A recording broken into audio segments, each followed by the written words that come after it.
Brewer, who joins us now. He's the CEO of the Brewer Group, a retired NFL captain and a solution-focused man. Jack, great to talk to you. And, you specifically have been working very hard on this fatherhood legislation, getting it passed in Florida back in April. Governor DeSantis signed HB 7065, and this is the bill you worked so hard on. Talk to us about this and why it would be, one of the solutions that we should be talking about when it comes to young men who've lost their way.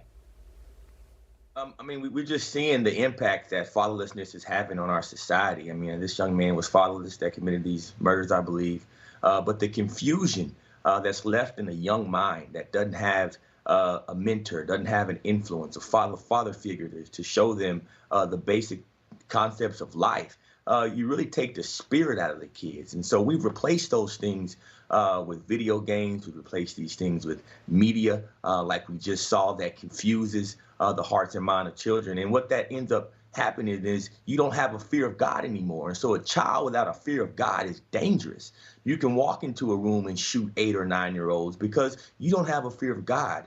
You don't have that concept of humility and love and respect for life because you've never been taught that. As a matter of fact, you've been taught the opposite because you become immune to violence and playing video games that you can go out and lash out and kill dozens of people. Young minds don't have the ability to find reality without spiritual guidance and leadership and manly influence. And so, we have a generation raised by women, 18.5 million fatherless kids in America, all raised by women. So women are great. I love my mom and I love my wife, but I needed a man to come in with a heavy hand like my father and keep me straight. And that is what we're missing across our society as the largest fatherless nation in the world. Any mentor will talk about this, and Jack, I know you see it with the kids that you work with so often with these young boys. When they don't have a father figure in their life, they are so angry about that, like they've been robbed of something that's so essential to every child, that they have that figure. And it doesn't have to be your biological father. We know that many times grandfathers can step in, uncles can step into that role here. Right. But when you hear this grandfather say, I talk to him every day, but I didn't know he had 2 guns like this. You got to wonder about that relationship.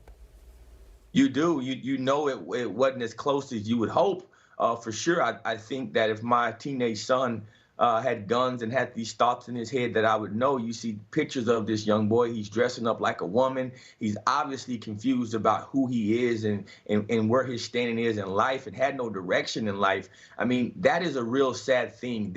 These things shouldn't happen, because if parents were actually out there, and like you said, grandparents, uncles, whomever, if you have a relationship with a boy, you will get to know what's really in their head and in their hearts and mind. This tragedy should have been avoided, but this tragedy is a warning across our nation, a warning of what fatherlessness can really mean and how it's affecting our society. And thank God we're focusing on this and not gun control, because if we get to the root cause of fatherlessness and we go into these schools and start allowing parents to choose whether their kids are taught spirituality, and opening up with prayer in schools and getting the Bible back into the schools across America like they used to be when our founding fathers came and when our nation was growing, we didn't have these issues. And back then, everybody walked around with a gun, but it's the fear of God that's missing, John, and that's what we got to really take a couple steps back and be more bold to say it, and not care if we offend people by talking about our faith, because as long as we start to sit back and keep our mouth shut, we're going to continue to have a nation that has crises like this, that the world is now looking like, what's going on in America? They've lost their souls. Well, Jack, I didn't want to cut you off because I know you've worked so closely on this problem in Florida. You're trying to get this expanded to the federal level. I did cut our time short with Aaron Perrine, who's going to be joining us as well, and Chrissy Clark. They're standing by. But real quickly, I wanted to give 30 seconds to each of you, Aaron and Chrissy, if we have time for that, just to respond to what Jack said. First to you, Chrissy.